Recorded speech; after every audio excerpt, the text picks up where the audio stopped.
अजीत अंजुम।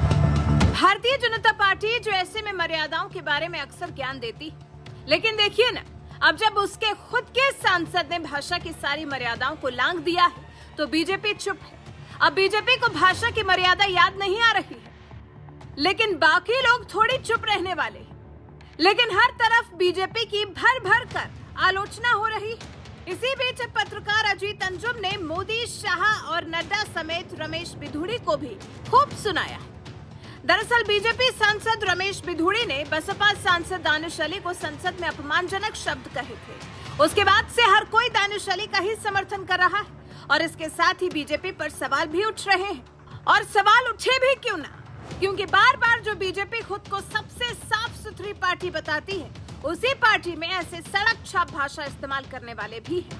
ऐसे में पत्रकार अजीत अंजुम, जो कि अक्सर अपने बेबाक अंदाज के लिए जाने जाते हैं, उन्होंने बीजेपी सांसद रमेश बिधूड़ी को आड़े हाथों लिया है। इसको लेकर अजीत अंजुम ने सोशल मीडिया प्लेटफॉर्म एक्स पर लिखा है, बीजेपी सांसद रमेश बिधूड़ी के खिलाफ हर हाल में कार्रवाई होनी चाहिए। ऐसे जहरीले सांसद के खिलाफ कार्रवाई नहीं हुई तो समझिए मोदी, शाह और नड्डा के दम पर ही ऐसे लोग सदन में भी हेट स्पीच देने से गुरेज नहीं करते। #रमेश बिधूड़ी, #दानिश अली।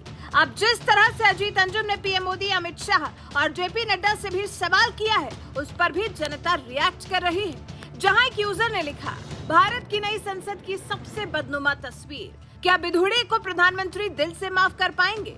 दूसरे यूजर ने तंज कसते हुए लिखा, अब आगे देखिए, बिधूड़ी को दिल्ली का बीजेपी प्रदेश अध्यक्ष या कोई महत्वपूर्ण मंत्रालय उपहार स्वरूप दिया जाएगा। एक और यूजर ने लिखा है, इसमें समझने की कोई बात ही नहीं, अब तक के सारे ऐसे केसेस में शाह बादशाह का इम्प्लिसिट सपोर्ट है। चुप रहना, हंसना, ये सब एक तरह का सपोर्ट ही है। एक और यूजर ने लिखा, अब समझ आया कि विशेष सत्र इसीलिए ही बुलाया गया है। तो कुछ इस तरह से जनता भी बीजेपी को ट्रोल कर रही है, वहीं राजनेता भी बीजेपी पर भड़के हुए हैं। हर तरफ बीजेपी की थू-थू हो रही है। सपा प्रमुख अखिलेश यादव ने भी बीजेपी का कच्चा चिट्ठा खोल दिया है। लोग केवल चेहरे से नहीं पहचाने जाते हैं, अपनी जबान से भी पहचाने जाते हैं। भारतीय जनता पार्टी के केवल एक नेता के ऐसे विचार नहीं हैं। अगर हम पुराना उठा करके देखें तो बहुत सारे नेता ऐसे मिलेंगे जिन्होंने न जाने कितनी अनपार्लियामेंट्री लैंग्वेज में उन्होंने टिप्पणियां की हैं।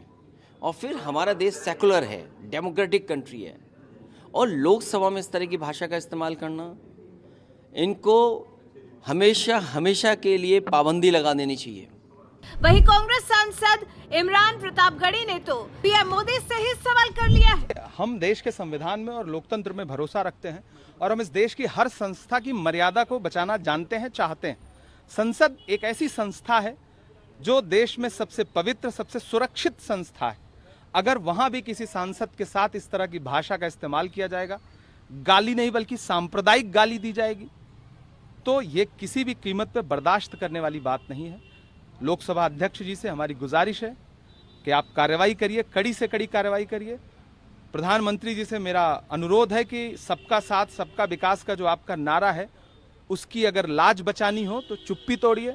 जेपी नड्डा जी से मेरा अनुरोध है कि अपने ऐसे गालीबाज सांसद पे कार्रवाई करिए।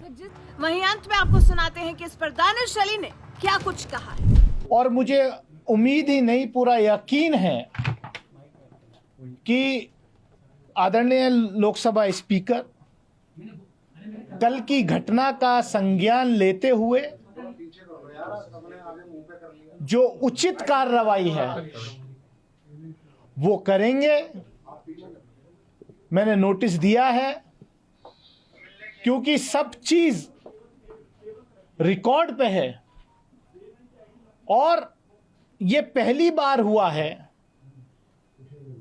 कि एक चुने हुए सांसद के खिलाफ इतनी अमर्यादित भाषा, इस तरीके की धमकी। मैं पूछना चाहता हूं,